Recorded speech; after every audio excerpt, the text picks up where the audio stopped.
Education is the passport to the future, and the future belongs to those who work for it today.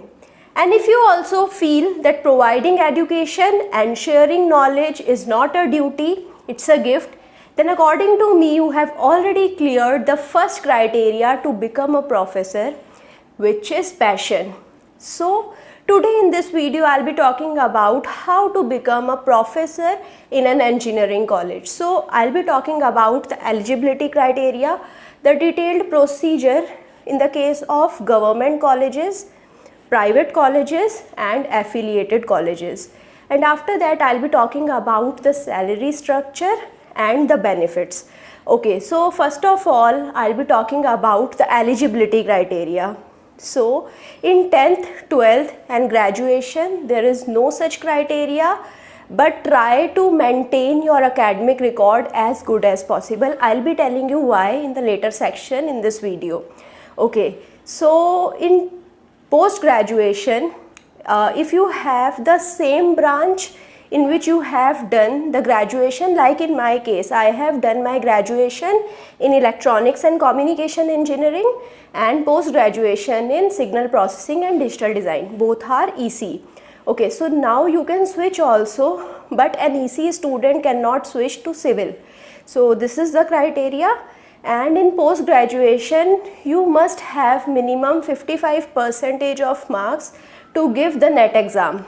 So if you have done post-graduation, so you have already cleared the GATE exam. So GATE exam, I'll be asking you to clear it even if you have done your post-graduation from private colleges. So clear the GATE exam. I'll be telling you why in the later section, and clear the NET exam as well. Okay, so you can clear the NET exam in the final year of your post-graduation and after you have completed your post-graduation. In my case, I have cleared my NET exam in the final year itself. So I cleared my final year of post-graduation in 2019 and cleared NET exam also in 2019. So it is eligible.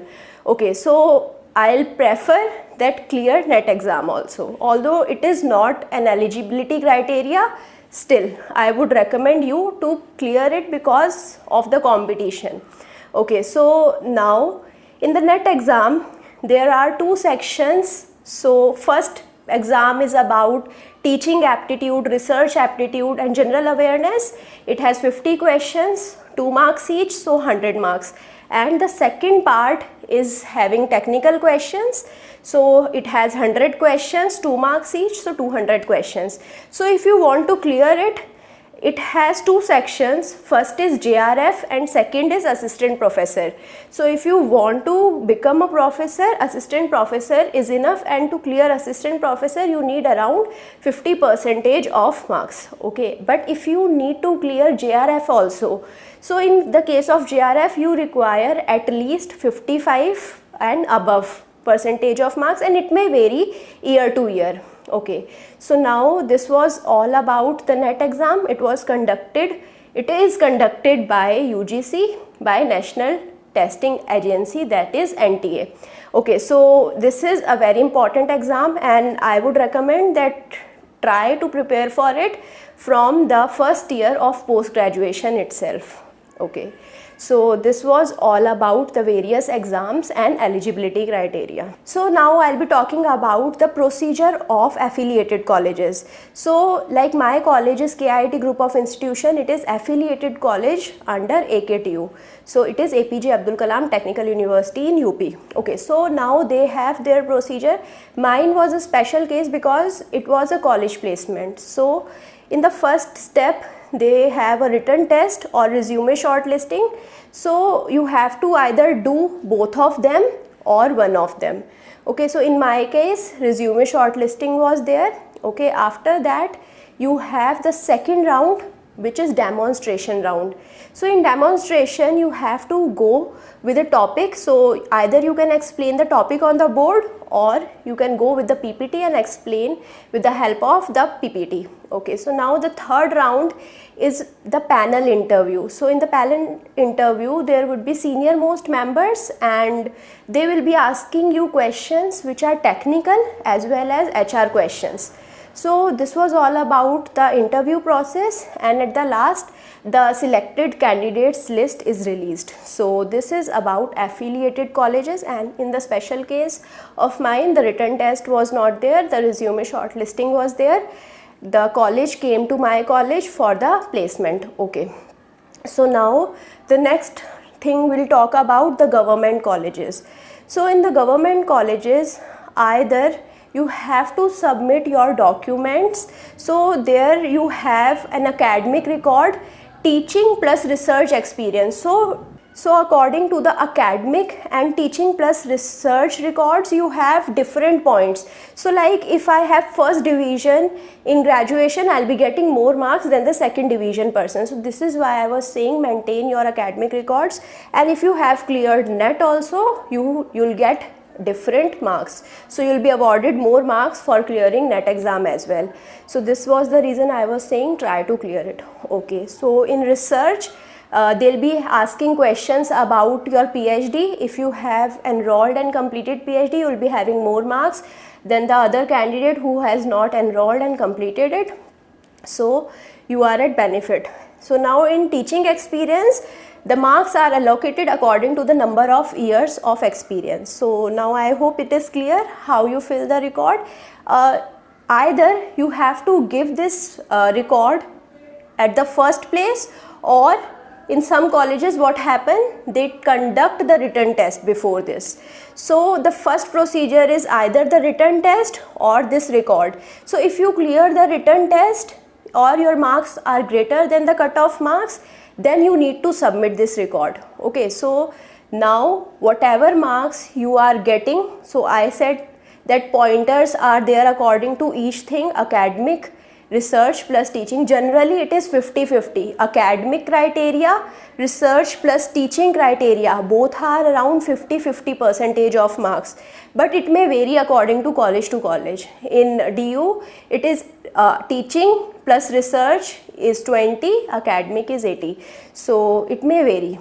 Okay, so now after that, this is the first stage.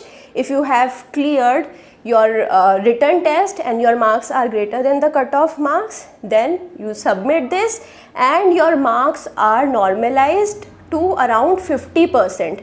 So this record will contain 50% of marks, and from where the other 50% of marks will come? So 15% will come from the demonstration. I have already told you about the demonstration. You have to demonstrate a topic of your interest either on the blackboard or with the help of PPT. So now this is the second thing which constitutes 15% of marks, and after that the last step is again the panel interview. In the panel interview there will be senior most people from the college and outside the college as well, and they'll be asking you questions. So in the panel interview they'll be asking you question again about the technical subjects or HR. So it constitutes around 35% of marks, and again it may vary from college to college. So when the college releases its vacancies, so that time from there you can see exactly how these statistics are varying. Okay, so now I hope the procedure is clear. In the private universities, either the procedure of affiliated university or the procedure of government universities are followed. So this was all about the procedure. Okay, so the next question some people have, that how important is PhD? So I have already told you the research and teaching experience constitute around the 50% of weightage in the research record. So here if you have done your PhD, you will be having more chances, and somewhere when the written exam is not there, so obviously the candidates who have done their PhD will be having more number of marks in the record, and they have more chances to clear the exam. So this is the reason they say that do your PhD first and then go to teaching. So this was all about PhD. So I said that in NET exam for JRF, if you want to clear JRF plus assistant professor, that time you have higher cutoff. So why it is higher cutoff in the case of JRF?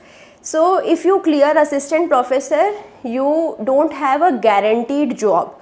So you don't have guaranteed job in the case of only assistant professor. When you clear both assistant professor and JRF, which means you have more than 55% marks, and that time you will be getting the fellowship from the government. So this is a sure thing. So if you do research in your field, you will be getting fellowship, and you have to clear your NET exam in the same field in which you have done your post graduation. There should be no doubt about it. Okay, so now I'll be talking about the salary. So the salary is the main thing which people are looking for.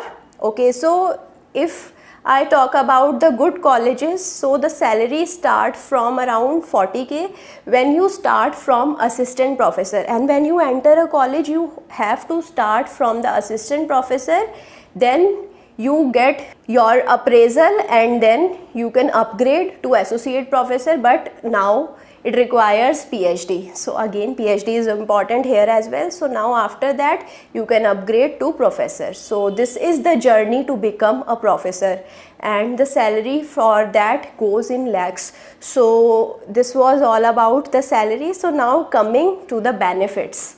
Okay, so if I talk about the benefit, the first and the most important benefit is the work-life balance.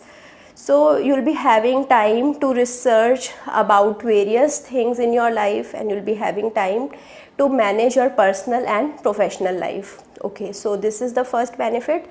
Second benefit is that you will be improving your communication skills. So every time you go to the class, there will be different kind of student, and you have to speak in such a manner that the most weak student will understand and the strongest student will not get bored. So this is the advantage of becoming a teacher, that every day you will be enhancing your communication skills. Third, you will be doing research. Actually it is teaching come research post. So okay, you will be doing research and you will be adding value to your country's research profile as well, and you will be adding value to your knowledge as well. So there is lifelong learning. Whenever you go to the class, even if the subject is the subject of your command, then even before going to the class the teacher studies about it. Okay, so this is the perk that you will be having lifelong learning. And as I said, education is the passport to the future. And at the last I'll be saying that if you feel that it is for you, you like helping people, you like sharing knowledge, you want to make future of people, you want to help them shaping their career, so it is for you. Try to get into this field and try your best, give your best, all the best. Thank you.